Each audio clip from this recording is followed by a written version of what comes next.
The life you want is on the other side of a few hard conversations, and you're living a life you hate because you're too afraid to have them. I don't quit. You know, I may not make it the first time, but I'll come back. Hey, look at this dude right here. This the one who talk about all the things he gonna do but don't do it. This him. This the one who always telling everybody that he's gonna do this by the end of the year but never completes it. This is the capper. You tired of that label? Do something about it. On your journey to self-mastery, you will lose 99% of your friends. Now, I know that sucks, especially if you're young. You think like, man, in high school we were tight. Now in college we're tight and we're hanging out. We're the boys. We're always doing the thing. But I'm telling you, the moment you truly decide to commit to self-mastery, to becoming your 2.0 self, to really elevating to the highest version of yourself, you will lose 99% of your friends. And the reason for that is you will scare them because they will not understand why you're so committed to self-development, self-actualization, making more money, becoming a better human, stopping the alcohol. You won't have things in common anymore. Viktor Frankl has this famous quote where he says, when a man can't find a deep sense of meaning, they distract themselves with pleasure. So Frankl is arguing that a lack of meaning causes people to seek temporary relief in superficial pursuits rather than addressing the underlying existential void.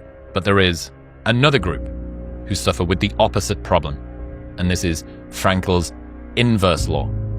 When a man can't find a deep sense of pleasure, they distract themselves with meaning. Everybody has bad breaks. Yeah. I've had a shit ton of bad breaks, but you know what I did? I stayed up. Yeah. And I thought through it, and I figured out what the I did wrong, and then I went back. It's like I've f***ed up everything I've ever done 100 times. There's no other way to do it. And I've had a bunch of shitty breaks. Everybody has. But you got to realize when you have those shitty breaks what that is. It's an opportunity for you to reassess, reboot, get better, figure out another way, find another way through. People who died yesterday had plans for today. You were given the opportunity to wake up this morning, and you're going to choose to be mediocre. You're going to choose to skip cardio. You're going to choose to cut the leg day short. You're going to choose to do the same things you said you were going to change. If you live a life like everybody else, never expect to be great.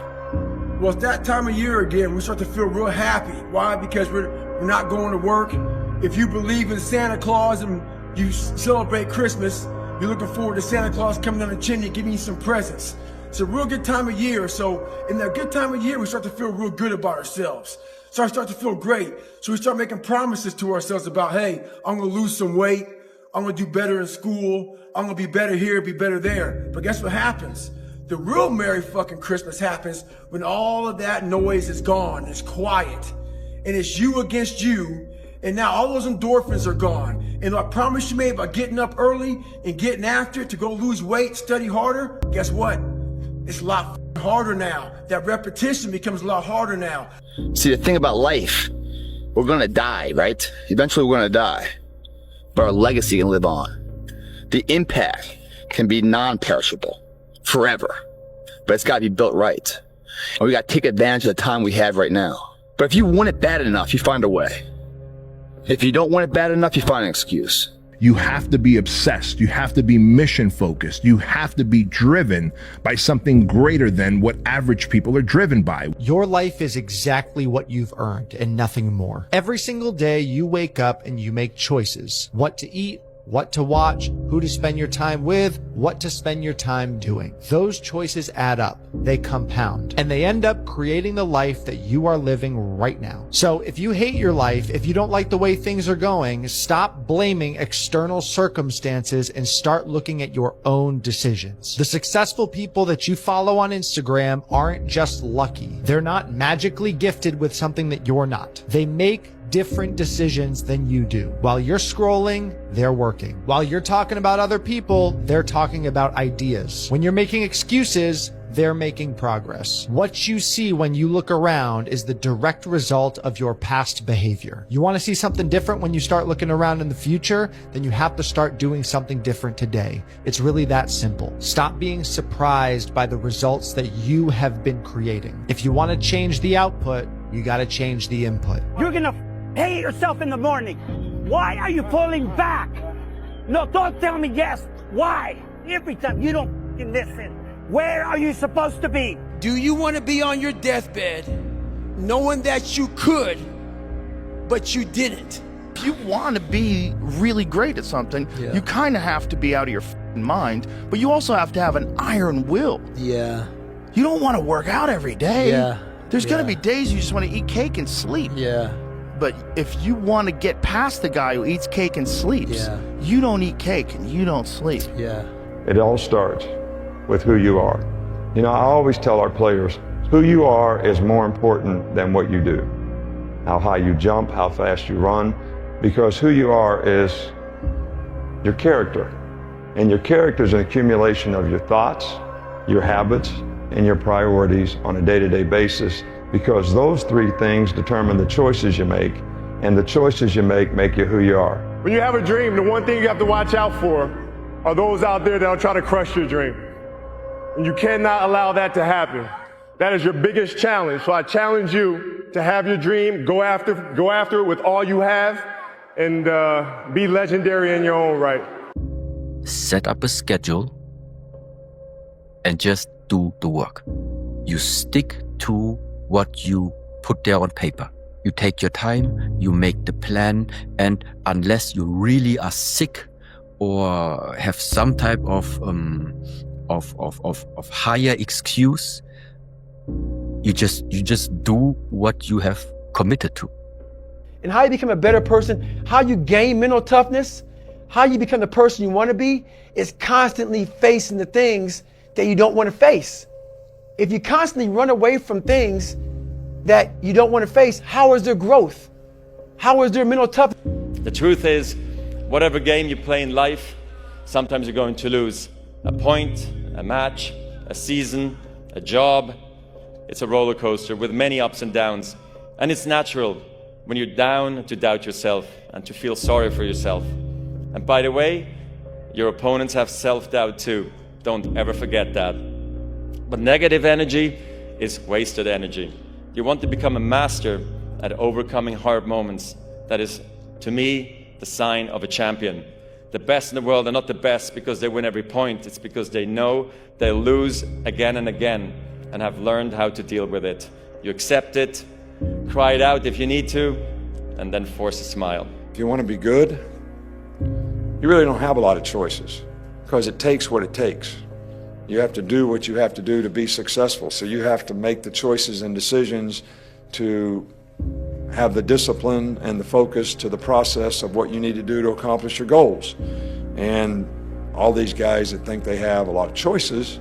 If you are able to get up every morning, have no passion, no drive, no motivation, no shit, and still get up with that kind of fire, you will be successful in life. One of the things that's very important to note about stress is that stress primarily comes from not taking action over something that you can have some control over. And what it means is there's something that is bothering me and I haven't yet taken any action on it. Stress doesn't come from hard work, for example. You know, you can be working incredibly hard and loving it.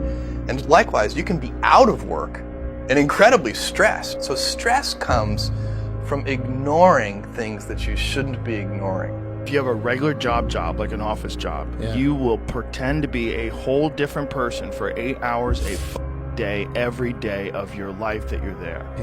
That is a lot of time bullshitting. And when you get out of all that bullshitting, there's not much you left. Whatever could have been you never grew, because whatever could have been you was stifled by fluorescent lights and a monitor. Real talk. Some of you motherfuckers pissed me the off. So guess what? I disappear and come back with a 200 miler. I'm 199 miles into this race. Guy's knees are bad. See how he runs. Yeah, see how I run 200 miles, motherfucker. I'm about to finish this bitch up. Hey, what were you doing for the last 65 hours? I know what I was doing. I was running all up and down the mountains, getting it in, doing what I preach about. A year from now, it's going to happen like that. And who is your future self? 1 year from now, who is it? Just like everyone's out of here, go party Saturday night. They're not willing to sacrifice. I'm like the lone survivor in here. You know? Tonight will be over with too. Tomorrow I'll be stronger for it. Another day will go by. 365 of them happen so fast. Who are you gonna be in a year from now? And in a year from now, does that future person hold regret or pride? If your life was a movie and it started now, what would the hero of your life's movie do right now? Do that. Do those things. We define ourselves far too often by our past failures. We look at our past and we say, well, that's me. That's not you. You are this person right now. You're the person who's learned from those failures, and you can choose to be the hero of your own movie right now. Don't half-ass it. Don't half-ass it. Boy, that never goes out of style, does it? I mean, think about it. If you're gonna do something, if you've chosen to do something, whatever it is, easy, hard, if you give it your all and you don't half-ass it, win, lose, draw, get what you want, don't get what you want, whatever the outcome is, if you don't half-ass it, at least you're not going to have to wonder, oh, would the outcome have been different? What if I did give it my all? And boy, wondering that is what keeps us up at night. The point is that there's some games you don't get to play unless you're all in. And the other thing that's so interesting about being alive is that you're all in. No matter what you do, you're all in. This is going to kill you. So I think you might as well play the most magnificent game you can while you're waiting. Because do you have anything better to do?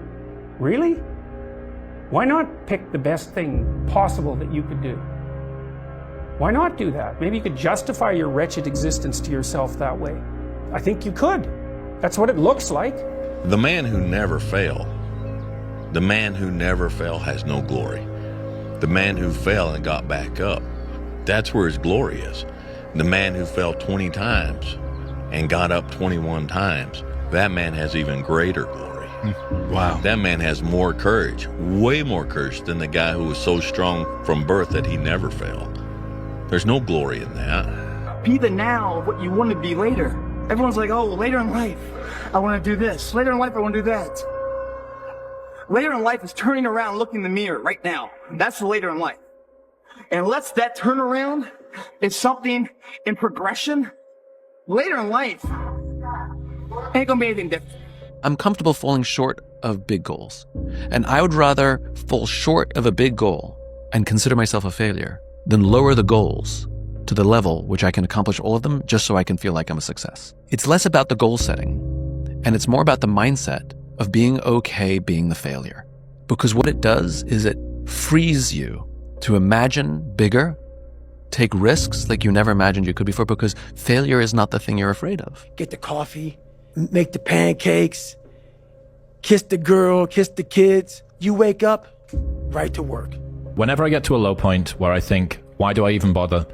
I just remind myself, this is where most people stop, and this is why they don't win. And this relates to another one, which is a reminder for the gladiators in the arena who feel beat up and scarred with no hope in sight. Building a business is hard. Hard feels shitty.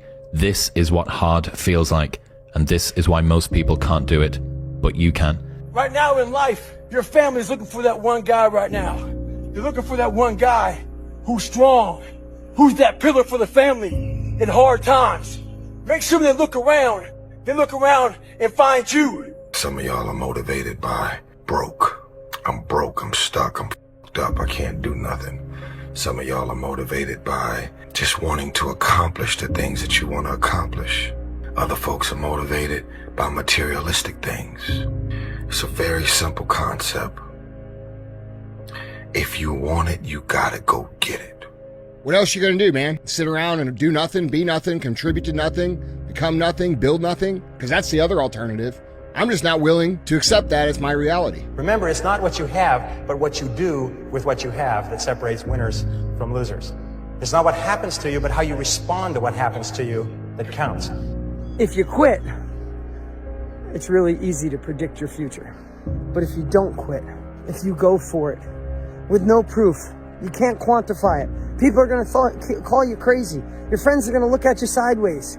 But you'll have the opportunity to play in the game and stop sitting on the sidelines. And you might fail for a while. And you might have to pay your success tax. And you might have to go through 7 failures, 9 failures, 12 failures. You might be sleepless at night wondering why the heck you're doing it. But on the other side of that, you get to see who you're meant to be, who God designed you to be, and tap into your full potential, and there's nothing better. There comes a day where being average, being mediocre is just sickening to you because you've seen people with far less talent than you. As you're growing up with them, their childhood buddies, whatever else, they didn't have what you had. Yet now they're going to become something that you haven't.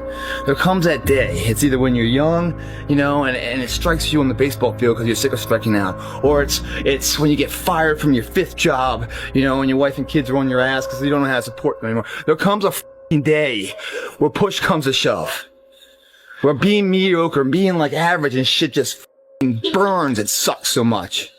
You can't deal with it one more day, and you get off your ass and you create something that's always been there. One time I was running by a graveyard when I was just trying to I was fat, and I ran by a graveyard, and I look out there, I'm like, man, I wonder how many of you motherfuckers in there are so upset with how you lived your life. Now I'm running at 300-pound man thinking, man, don't die like this, bro. And at the end of every day, you look yourself in the mirror and you ask yourself, did I get better today? If the answer is yes, and you do that for 5 years, 10 years, 15 years, how much better are you going to be? It's 2 a.m. right now. No one here. Monitor to monitor, me and you, and where we want to go tomorrow. 2 a.m. What I love about 2 a.m. is that we're not living by the clock, man. If you get the clock says it's 10 o'clock time to go to sleep, or 9 to 5 time to go to work, that's bullshit. If you're in bed right now and you're rolling around, you can't fall asleep, get the f up. It probably means you haven't done an honest day's work to earn that rest at night. 2 a.m. Not a person's here. Don't be mad when you're laying there in your bed and you're in the hospital and you're 70, 80, 90 years old and you're thinking, man, I feel like I didn't do something. Because you did. You didn't do it. You didn't do shit. Starving rats are placed into a tube. Yeah. And they have a spring that is attached to their tail that can measure the force that they pull at, and that's a proxy for desire. Then they waft the smell of cheese in from the front of the tube, and the rat pulls and they measure how hard they want to go. And you think, these rats are starving, they would be pulling pretty hard. Then they do another iteration of the study. This time they waft the smell of cheese in from the front, but they waft the smell of a cat in from behind. And the rats pull harder. Yeah. And what's the lesson? That you not only need to run towards something that you want, but you need to run away from something that you fear. I wanted to run out of that tunnel to prove to everyone that I worked. What? That I was somebody. Oh, you are so full of crap. In this lifetime, you don't have to prove nothing to nobody except yourself. And after what you've gone through, if you haven't done that by now, it ain't gonna never happen. Most people's #1 fear is public humiliation. I don't give a f anymore. I'm not afraid of it. In the end, I don't care whether you love me or you hate me, just as long as I win. Tired don't mean nothing. Tired is only in the mind. You tell yourself you're tired, you're gonna be tired. I don't get tired. Marcus Aurelius says your only focus should be on getting better at what you're doing. Focus on what you're doing, get better at what you're doing. Everything else is a complete waste of time. The humbling reality that I'm not special, and if you want to be good at anything, you have to work really hard. And if you want to be the best in the world at something like I do, I want to build robots better than anybody else in the world. Or whether that's knitting or yodeling, anything, you have to work, but you have to work harder than anyone else in the world. I am unstoppable. I'm unstoppable. I'm unstoppable. I don't care what it is. I'm unstoppable. Nothing will stop me. The greatest of all qualities to guarantee success is the absolute willingness to go at anything and refuse to stop until you achieve it. And you know something? The statistics show that 95% of the goals that you set for yourself, you will achieve if you refuse to quit. I now see anything is possible and that you could train for anything. There's nothing you can't do. You can't be the best in the world at something, but you can be a lot better than you are at anything you want to put the time into learning, whatever it is. You could do anything. We think that we're working our ass off, working hard. You know, we've been working out hard in the gym for a month, but we haven't seen any results. So we get all down and your pants and shit. You study for 30 minutes for a test, and you didn't do as well as you thought. What the do you expect? You're not putting in the work. You have to do more. You gotta stop telling yourself that you're doing enough. In life, it's never enough until you feel this overwhelming feeling of shit, man. I'm outworking the crowd. I'm outworking everybody. I'm doing more.